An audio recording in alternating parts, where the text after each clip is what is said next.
Hello, welcome to another First Person Arts Live. As always, no, that's not my name. I already started this off wrong. Yes, my name is Che Guerrero. I'm the social media manager here at First Person Arts. I'll be running your live here today. We got a lot to talk about. We got to talk about the final episode of Philadelphia Revealed, which dropped today. We're going to talk to the person who the entire episode is based around. We're going to talk about more events that we're actually having in connection with the Atwater Ken exhibit and PAFA. We had Sex Files last night, so we're going to reveal the winner, and we're just going to talk about a lot of other things.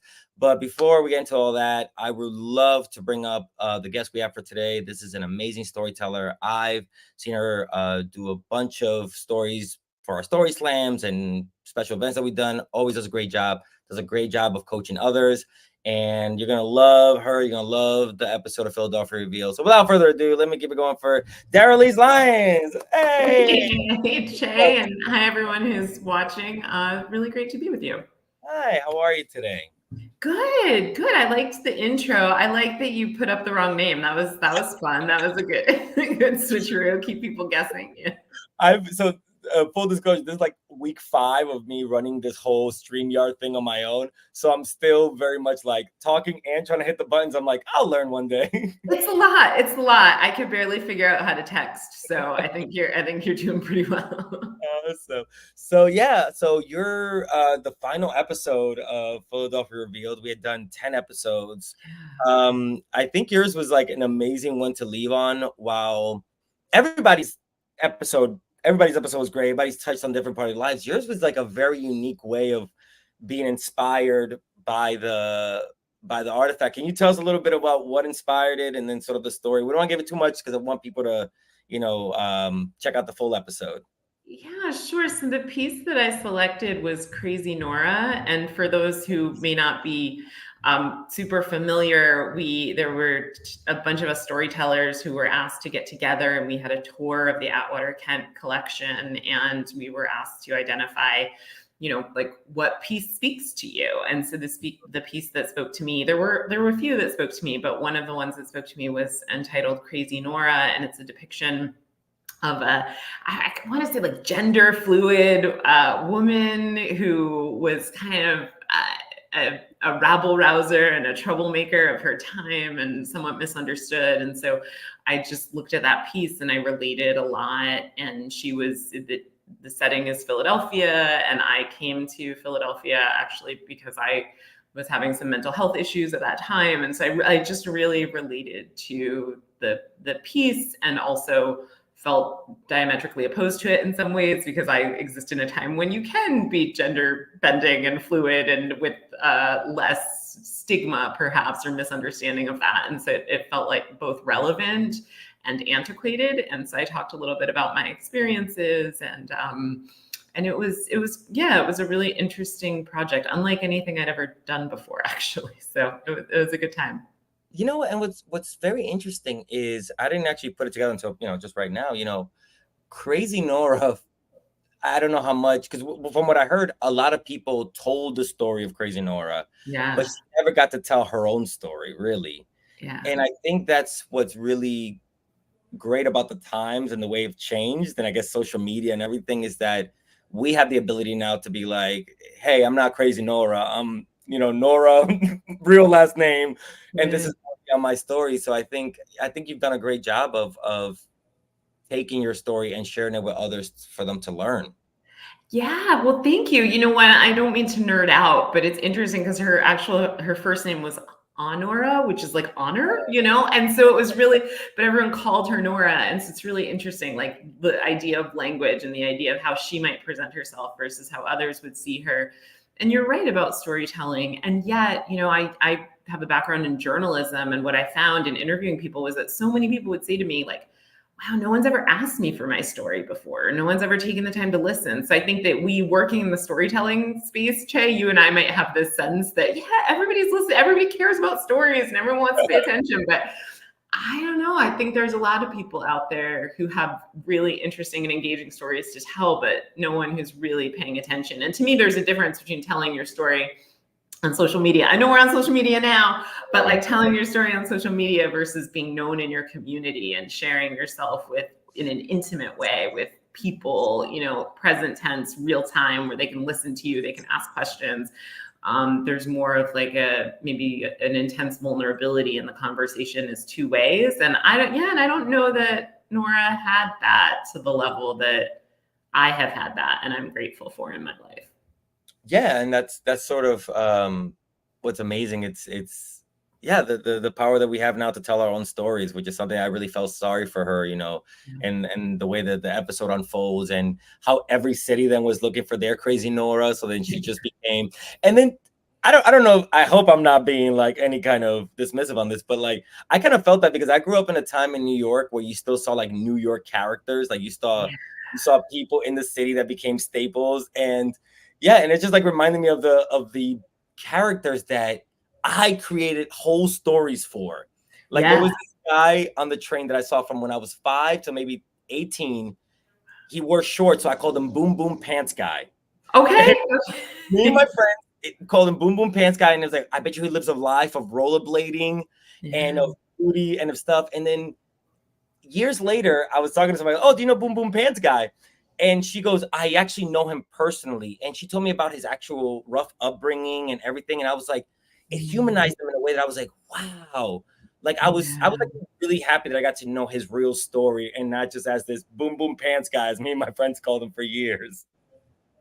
Yeah, that I think that's such a vivid depiction of what this whole project taught me, right? Which is that how we see people isn't necessarily how we see themselves. We're only ever going to get a sliver of someone else's story. You know, mental health issues come out of places, and there's beauty, I think, in each one of us, and tragedy perhaps in each one of us. And I think in the podcast episode I talk about how I think the line between sanity and insanity is pretty thin for most people, thinner, I think, than we'd like to admit. And so, yeah, I'm not surprised that this person who you thought of as Boom Boom Pants Guy maybe had a richer, deeper, more tragic history than what you thought of when you saw just the surface of a person. And I think that that's a lot of what the Crazy Nora portrait meant to me.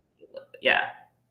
And on a personal note, I wanted to ask you, I guess reading this, finding out about Nora, did it in your own narrative, I guess in your own feelings, did you feel like maybe, because you talked about like a lot of your struggles and having to move around so much to find the right facility for yourself and stuff, was there ever a fear maybe that you might have been lost in all this or anything like that? Like, was there ever? Yeah, I guess I'm trying to think. Like, I'm such a pragmatic person. I'm so action based that I tend to be like problem solve. You know, and so I'm always trying to see the problem. But yeah, I don't know. I want to say that for me, when I was experiencing my most severe mental health struggles, I felt mostly like hopeless and despondent. But whenever I was seeking help, I felt a sense of hope and limitless possibilities. And so I don't know. I think Nora was in a very different time in that there wasn't really those help or those resources. I mean, there was perhaps more community engagement, I think, than the people who struggle with mental health issues today have. But yeah, I think one of the things that Nora was challenged with that I never was is that, like, she basically had to find a way to be in society as someone with present tense mental health struggles and issues, and to make a living and serve her community and to be to be a contributing member of society while also having a lot of, personal struggles and being both feared and revered and despised, all at the same time in this context of her time in a community that was very small and very insular. I mean, I had the luxury of relocating to Philadelphia and getting to start over and rebuild a life. And she did come from Ireland, I believe it was, but that was a one-time move. And then she was, she was where the potato famine and everything. Yeah. That's amazing. Yeah, I'm really excited to learn more about her and stuff like that. And I loved your episode. Really, I loved how vulnerable you were and how much you you're revealed. And one thing that I laughed at, because like, not any part of the story, but like how you were like, oh, I just ended up in Philly. And I was like, everybody just ends up in Philly. It's never like our first choice, but then we Yes. fall in love with the city and what it is. And just like, I've done the same thing. Like, just like, it was totally by happenstance, but I just fell in love with the city. Yeah, And I didn't want to come here, and now I never want to leave. So I exactly, think that, exactly, yeah. exactly. And I just put it out there to my partner, like, I've been with someone for 8 months and they've been coming down to Philly. They're like, I would never leave New York. And 3 weeks they're like, how much are places in Philly? And I'm like, all right. Yeah. Philly's great. Philly's great. And congrats on the relationship. I have all these questions now that I want to ask you about that, but maybe I don't know. But you know How much what? do you want to reveal about yourself, Jay? This will lead into our next topic, which is you can come and hear more about the story because I'm going to talk to you more on Saturday in just 3 days, September 14th. We're going to be at the Atwater Can exhibit, where all these pieces are. You can walk around. You can actually see what inspired, Daralyse's story. You could see the other. You could actually, we could even, when they go to the exhibit, when they go to the artifact that you chose, they can actually listen to the episode. They can scan the QR code and they can find the episode right there. So that's a great way. But we're also going to be in the auditorium. We're going to be talking to Daralyse. We're going to be talking to Nick Cupsby and Yaya Moore, who have all done episodes as well, more about their artifact and more about their story. And also, like, if you come to the show, which is free, link in bio, you can ask questions too. We're going to have a Q&A. So that's going to be a great time this Saturday. I don't have a logo for that one. I wish I did. But you can find out more about this at firstpersonarts.org/events. I'm really excited to have you on Saturday. Yeah, I'm excited for it too. And I hope people come out and ask questions and get involved. It's a really interesting and dynamic project. And I think people can maybe experience their own reactions to the art and to just art and objects in general. I think that's one thing that I took away from this project is like we get to have these really visceral, personal experiences of an attachment to objects and art and artifacts. And so, yeah, I'd love to know what other people took away from the Crazy Nora portrait that might be very different than what I took away from it. And also, like, what's been great is hearing your story or other people's stories. Like, we're really not that disconnected from history. We are, like somebody very famous says, you think you fell out of a coconut tree? Like, you know what I mean? Like, you exist in the context. And to see that and to see so many people just feel like they're a continuation of this other person's legacy. And they're kind of like, it was so beautiful to see how many people just get inspired by different parts and found their story. So, and you can come. I think that's both beautiful and tragic. Like, I think that it's so great that we're still just all the same. We still have the same struggles, the same. We can still relate. And I also kind of feel like, darn, we should have come farther by now. Like, why are we still on the same merry-go-round, guys? I'm reading like books about like how taxes have been around for like 2,000 years. I'm like, we still paying taxes? Like, we haven't, like, you know what I mean? Like, we haven't figured out, like, so it's like the system has been around for so long, and it's just like, you read stories, drama from 2,000 years ago is still the same drama from today, Yeah, just fill different names, and different technology. So yeah. Oh my gosh. Daralyse, thank you for your time. I'm so excited to talk to you on Saturday. The show's at 6 p.m. at PAFA at the Hamilton building. So, everything is on our website. You can go check that out. And Daralyse, before we get out of here, anything you want to promote or anything that you want people to know? Oh, goodness. Great question. I guess I want to promote the podcast. So go listen to the podcast. Yeah, it might be the last episode, but listen to all the episodes before my episode. Binge them. Now that there are a lot of people binge them, that's what they'll do. Yeah. And come on out. Come say hello. I think that's all I want to add. Yeah, you can listen to the podcast wherever you get your podcast. Philadelphia Revealed. Daralyse, thank you so much for your time. We will see you Saturday. And that video. Saturday. All right. Thanks. Bye. Oh my gosh. That was my conversation with Daralyse. Thank you so much. Let me just get, there we go. And yeah, and guys, we're going to keep it going. We have a few things that we want to talk to you guys about. Again, that's September 14th. I did have it. Gosh, Saturday night, the museum live with me and Alyssa. Daralyse will be there. And then also remember that PAFA is having free museum days. You can go check out those days at their website. And like I told you guys last night, I know I'm moving along very quickly. We had our Sex File Story Slam. It was amazing. Thank you so much to Dixie De La Torre for hosting. She was awesome. great coach, really got everybody's story, you know, up to great shape. And but one story, everybody's story was amazing, but one story stood above the rest, and that was Nikki Powerhouse's story. It was amazing. I cannot wait for you guys to hear it. So congratulations to Nikki for being our 2024 Sex Files audience pick winner. You deserve it. It was a great story. I cannot wait to see it. All the stories were amazing. I told the story. It was very heartfelt. Seriously, Dixie did a great job of, you know, figuring out like, yeah, let's talk about, you know, let's talk about the segs, baby, but let's also talk about like the passion and what you learned and the emotions behind it. So really, thank you, Dixie, for showing me that, and for all the storytellers last night. It was amazing. Yeah, you know, we have another story slam coming up already. We're getting ready for. We have September 14th. We actually have. Before we go, I want to tell you guys about this event.